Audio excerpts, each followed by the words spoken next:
ضروریات دین کیا ہیں؟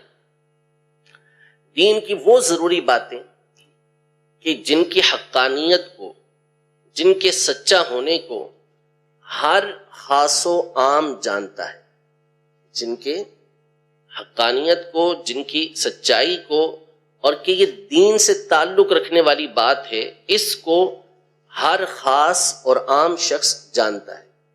خاص سے مراد علماء، کہ جو علماء ہیں، اہل علم ہیں، وہ اس بات کو جانتے ہیں، اور عام سے مراد وہ افراد کہ جو علماء کی صحبت میں آتے جاتے رہتے ہیں، علماء کی صحبت میں آتے جاتے رہتے ہیں، جن کا تعلق علماء کے ساتھ، اہل علم کے ساتھ رہتا ہے، تو یہ تمام کے تمام اس بات کو جانتے ہیں کہ یہ دین کی ضروری بات ہے۔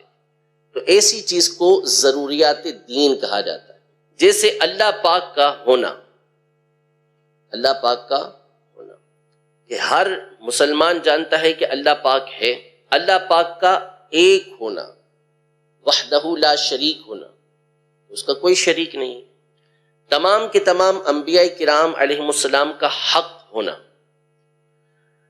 پانچوں نمازوں کا فرض ہونا، صاحب نصاب پر زکوٰۃ کا فرض ہونا، روزے کا فرض ہونا، صاحب استطاعت پر حج کا فرض ہونا، زنا کا، چوری کا حرام ہونا، رشوت کا حرام ہونا، سود کا حرام ہونا، یہ تمام چیزیں کیا ہیں؟ ضروریات دین میں سے ہیں کہ جن کو ہر خاص و عام بخوبی جانتا ہے۔ اگر کوئی شخص بھی اس کے برخلاف اعتقاد رکھتا ہے، نظریہ رکھتا ہے، عقیدہ رکھتا ہے، تو ایسا شخص کیا ہو جائے گا؟ در اسلام سے خارج ہو جائے گا۔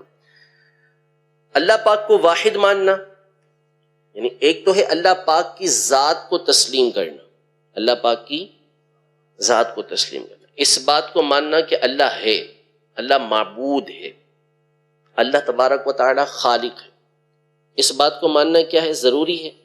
اگر کوئی اس کے برخلاف اعتقاد رکھتا ہے، نعوذ باللہ اللہ کو معبود نہیں مانتا، یا اللہ تبارک و تعالی کو خالق نہیں مانتا، تو کیا ہو جائے گا؟ کافر ہو۔ لیکن اگر کوئی شخص اللہ پاک کے علاوہ کسی اور خدا کا اعتقاد رکھتا ہے تو بھی وہ کافر ہو جائے گا۔ کہ ہمیں اس بات کا یہ یقینی علم ہے کہ جس طرح اللہ پاک معبود ہے تو وہی معبود ہے، اس کے علاوہ دوسرا کوئی معبود نہیں ہے، تو اللہ پاک کو ماننا اور ساتھ میں اس کی وحدانیت کو ماننا بھی کیا ہے؟ ضروری ہے۔ اسی طرح نبی پاک صلی اللہ تعالی علیہ وسلم کو نبی ماننا کیا ہے؟ ضروری۔ جو شخص نبی پاک صلی اللہ علیہ وسلم کو نبی نہ مانے تو وہ کافر ہو جائے گا، مومن نہیں رہے گا، مسلمان نہیں رہے گا۔ تو جس طرح نبی پاک صلی اللہ تعالی علیہ وآلہ وسلم کو نبی ماننا یہ ضروری ہے، اسی طرح نبی پاک صلی اللہ علیہ وسلم کو خاتم النبیین یعنی آخری نبی ماننا بھی ضروری ہے۔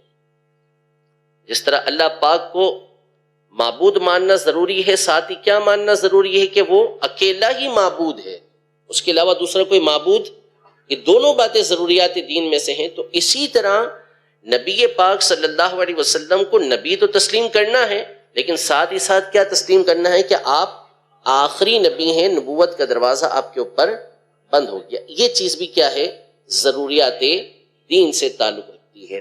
اور ضروریات دین کو ماننے کا نام کیا ہے؟ ایمان۔ اس کے برخلاف اگر کوئی ایک چیز کا بھی اعتقاد رکھتا ہے تو وہ ایمان سے خارج ہو جاتا ہے۔